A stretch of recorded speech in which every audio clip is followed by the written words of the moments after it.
Hello guys. நீங்க புதுசா ஒரு ஸ்மார்ட் ஃபோன வாங்கலாம்னு இருக்கீங்களா? இல்ல ஒரு பெஸ்ட்டான மொபைல் ஃபோன் எதுன்னு தேடிட்டு இருக்கீங்களா? அப்ப இந்த வீடியோவ கண்டிப்பா மிஸ் பண்ணிறாதீங்க. ஹலோ கைஸ், இது 100 டேஸ் 100 வீடியோ சேலஞ்சுல இன்னைக்கு டே 13. நான் தினேஷ். இது ஜேடி உலகம். இப்போ பிராண்ட் பார்த்தீங்கன்னா, பல பிராண்ட்ஸ் இருக்கு. Redmi எடுத்துக்கிட்டீங்கன்னா, முன்ன அளவுக்கு இப்போ ஒரு பெர்ஃபார்மன்ஸும் சரி, ரேட்டும் சரி முன்ன அளவுக்கு கிடையாது. Vivoல எடுத்துக்கிட்டீங்கன்னா, கேமராவுக்கும் ஒன் ஆஃப் த பெஸ்ட்டுன்னே சொல்லலாம். Oppo மாடலுக்கு பார்த்தீங்கன்னா, பேட்டரியும் சரி, ஆப்டிமைஸ் அந்த சார்ஜ் பண்ற ஸ்பீடும் சரி சூப்பரா இருக்கும். சாம்சங் பொறுத்தவரைக்கும் ஆப்டிமைசேஷன் சூப்பரா இருக்கும். பெர்ஃபார்மன்ஸ் நல்லாயிருக்கும். ஃபோட்டோஸ் வந்து நல்லாயிருக்கும். ஜூம் பண்ற ஃபோட்டோஸ் பார்த்தீங்கன்னா, 200 நீங்க ஜூம் பண்ணா கூட நல்லாவே இருக்குன்னு சொல்றாங்க. ஆனா பேட்டரி பார்த்தீங்கன்னா, அந்த அளவுக்கு இன்னும் நிக்கலன்னு சொல்றாங்க. என் ஃப்ரெண்ட் வந்து S25 அல்ட்ரா வச்சிருந்தான். அதிலேயே வந்து பேட்டரி நிக்கல அப்படின்னு சொன்னான்.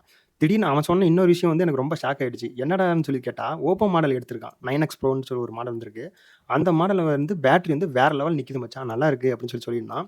நீங்க அந்த மாடல் யூஸ் பண்ணியிருந்தீங்கன்னா, அத பத்தின ரிவ்யூ என்னன்னு சொல்லுங்க. நானும் தெரிஞ்சுக்கிறேன். Vivo மொபைல் பார்த்தீங்கன்னா, ஃபோட்டோவுக்கு பெஸ்ட்ன்னே சொல்லுவேன். அதே மாரி அவனோட தம்பி, அந்த பிராண்டோட தம்பி ஒருத்தன் இருக்கான். அவன் வந்து பெர்ஃபார்மன்ஸ்க்கு பெஸ்ட். அவன் யாருன்னா iQOO தான் கைஸ். அடுத்த மொபைல்னு பார்த்தீங்கன்னா, Google பிராண்ட் தான் கைஸ். அவன் வந்து இருக்கானா இல்லையான்னு தெரியாது. ஆனா ஃபோட்டோஸ் பார்த்தீங்கன்னா சூப்பரா இருக்கும். ஆப்டிமைசேஷன் பார்த்தீங்கன்னா அப்படி இருக்கும். நைட் மோட்ல வந்து வேற லெவல்ல இருக்கும். சரி, ஓகே கைஸ். லாஸ்ட்டா ஒண்ணு பார்ப்போம். iPhone பார்த்தீங்கன்னா, வீடியோவுக்கு பெஸ்ட்டு. வீடியோ எடிட்டிங்க்கு ஒன் ஆஃப் தி பெஸ்ட்ன்னு சொல்லுவேன். மத்தபடி பார்த்தீங்கன்னா, ஆண்ட்ராய்டே வந்து தட்டி சாப்பிட்டு போயிட்டே இருக்கும்.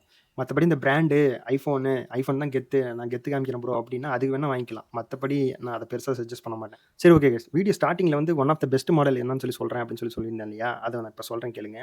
கைஸ், மொபைல பொறுத்தவரைக்கும் ஒன் ஆஃப் த பெஸ்ட் மாடல்ன்னு சொல்லி எதையுமே சொல்ல முடியாது. அதே மாரி நம்பளுக்கு பிடிச்ச ஆனா, நம்பளுக்கு தேவையான பெஸ்ட் மொபைல்ன்னு ஒண்ணு இருக்கும். ஏன் அப்படி நான் சொல்றேன்னா, சில பேர் வந்து நார்மலா YouTube பார்க்கறது, WhatsApp பார்க்கறது, அது சோசியல் மீடியா ஆக்டிவிட்டீஸ் பார்க்கறது மட்டும் தான் சொல்லுவாங்க. அதுக்கு வந்து ஒரு 25Kல இருக்கிற மொபைலே பார்த்து வாங்கிக்கலாம் போதும். எல்லாத்தையும் ஆல் ரவுண்டான பெஸ்ட்டான மொபைல்ங்கிறது உங்களுக்கு ஒண்ணு கிடையவே கிடையாது. நம்பளுக்கு செட் ஆகுற பெஸ்ட்டான ஃபோன் எதுவோ அத நம்ம சூஸ் பண்ணிக்க முடியும். ஏன்னா பெர்ஃபார்மன்ஸ் வேணும்னா, நம்ம கேம்ஸ் அதிகமா விளையாடுறோம்னா பெர்ஃபார்மன்ஸ் ஓரியன்டடா போயிடலாம். இல்ல வீடியோஸ் எடுப்போம்னா, ஃபோட்டோஸ்க்கு தகுந்த மாரி மொபைல் இருக்கு. வீடியோஸ்க்கு தகுந்த மாரி iPhone இருக்கு. இன்னொரு விஷயம் நான் யோசிக்கிறது என்னன்னா, ஒரு காமன் மேனா நானே இவ்ளோ விஷயம் வந்து நான் சொல்றேன்.